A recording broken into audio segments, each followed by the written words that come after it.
볼라스 거미. 볼라스 거미는 다른 거미처럼 똥꼬에서 거미줄이 나오는 것까지는 비슷하지만 거미줄로 영역 전개를 하는 것이 아니라 원시 도구인 볼라를 만들어 사냥한다. 나방의 날개에는 야식꾸리한 털이 있어 거미줄을 삐져나올 때도 있지만 이 거미줄 볼라는 나방의 털들을 흠뻑 적신다. 그리고 똥꼬에서의 특별한 재련으로 나방의 발버둥을 견디기 때문에 걸리면 큰일 난다고 생각하면 된다. 그럼 근처로 안 가면 되는 거 아닌가? 라는 1차원적인 질문은 한 수 접어야 한다. 왜냐면 이 거미는 발전기 암컷 나방 향에 향수를 뿌리기 때문이다. 그럼 참지 못한 수컷 나방은 이 거미에게 먹힌다. 끝! 오우거 거미. 오우거 거미는 얼굴이 길쭉하고 눈이 탱탱하니 오우거랑 비슷하게 생겼다. 아무튼 시력이 좋아서 눈으로 먹잇감을 탐지하는데 시력이 거미 계열 중에서는 탑3에 들까 말까 한다. 오우거 거미는 특이한 사냥 습관을 가지고 있는데 거미줄을 치지 않고 기다란 다리로 뜨개질을 해서 그물을 손에 끼우고 먹이가 나타나면 덮쳐버린다. 사진으로 볼 때는 15cm도 넘을 것 같지만 2cm 정도이므로 자다가 덮쳐질 걱정은 하지 않으셔도 된다. 끝!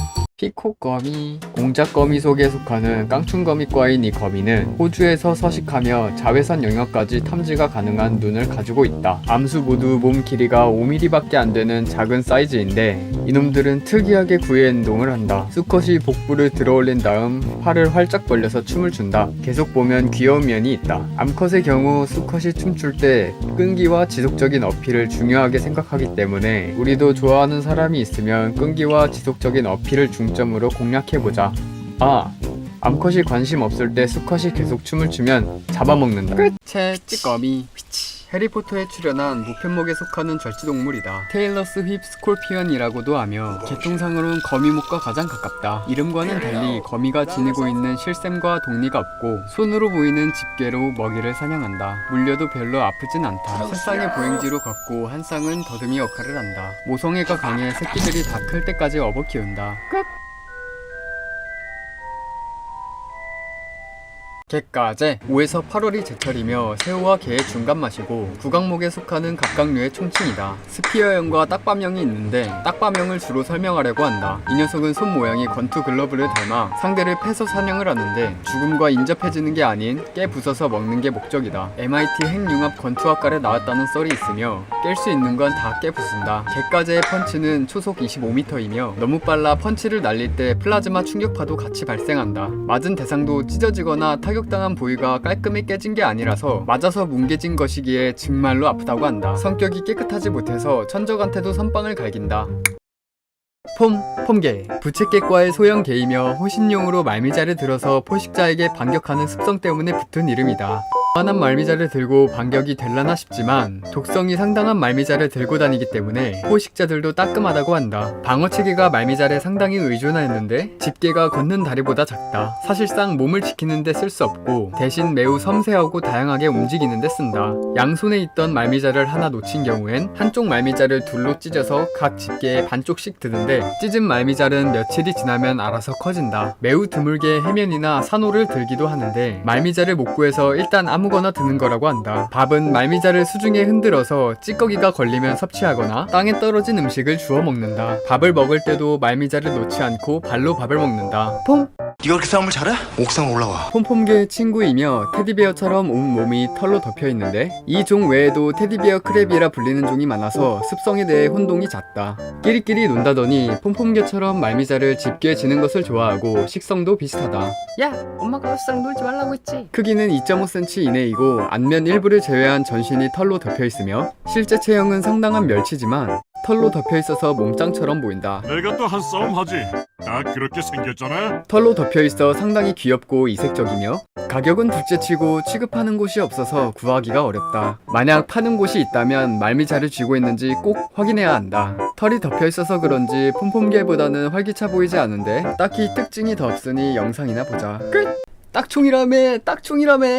크기는 3에서 5cm로 집게 중 하나가 특히 커다랗고 딱총새우의 집게발은 특유의 소리와 유리병도 깨버리는 강력함을 가졌다. 장전 후 닫히는 집게의 속도는 1mm초이며 집게 사이 틈의 물이 발사와 동시에 기화해버려서 기포를 형성하고 기포가 물의 압력에 붕괴되어 내부는 순간온도 4400도까지 올라가는데 딱총은 무슨 레이건이라고 해도 믿겠다. 옛날에 그걸 강아지도 죽였다면서요. 이 소리 한 방에 빛이 발생하는 은발광까지 일어나고 인터뷰에 따르면 적중당한 사냥감은 자기가 죽은 줄도 몰랐다고 한다. 여긴 어디죠? 또한 전투기 이륙 소리가 200dB인데 이 딱총은 210dB까지 올라간다. 딱총 새우의 소리는 1km 밖에서도 음파 탐지기에 감지되고 2차 세계대전 당시 대잠수함전에 방해가 됐다고 한다.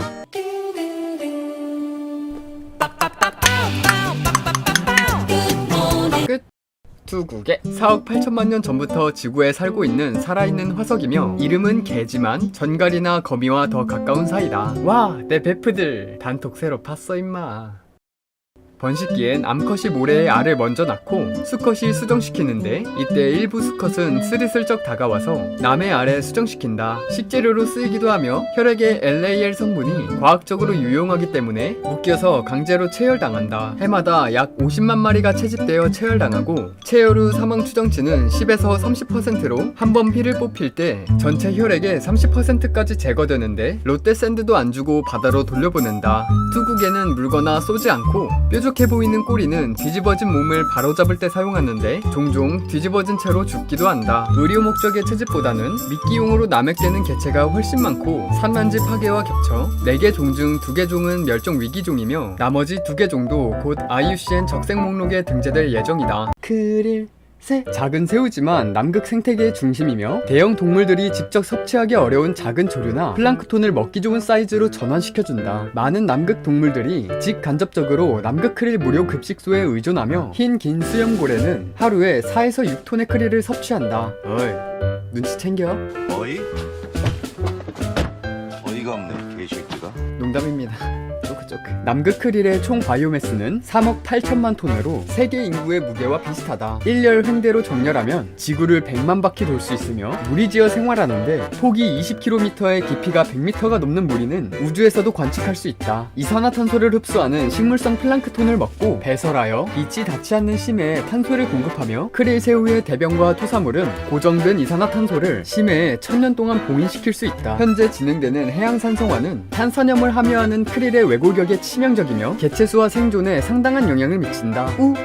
일본 거미개 이름 없는 종을 포함해 지구상에 존재하는 6만여 종의 갑각류 중 가장 큰 일본 거미개는 앞발의 한쪽 끝에서 다른 쪽 끝까지의 길이가 최대 12.5피트에 달하는 어마어마한 길이를 가지고 있으며 해변에서 놀다가 3m짜리 개를 만날 생각을 하니 너무 무서워서 입에서 눈물이 나지만 대부분 수심 50m에서 500m 사이에 관찰되었기 때문에 자만추인 사람들은 아쉽게도 한평생 만날 수 없다. 거대한 크기와 갑옷으로 인해 자연 포식자가 거의 없고 사냥을 하기보단 죽어서 심해에 내려온 동물 사체나 찌꺼기를 섭취하는 것을 선호하는 스폰지역 내 거대 청소부 NPC다. 암컷은 약 0.8mm인 알을 100만 개 이상 낳지만 그중 몇 마리만이 살아남으며 최대 수명은 100년 이상으로 추정되고 있다. 많은 사람들이 해변에서 휴가를 즐기고 서핑을 하거나 배로 바다 표면에 둥둥 떠다녔지만 깊은 바다의 신비로움을 아는 사람은 얼마나 되었을까? 너무 좋은 정보화 시대 같다. 끝.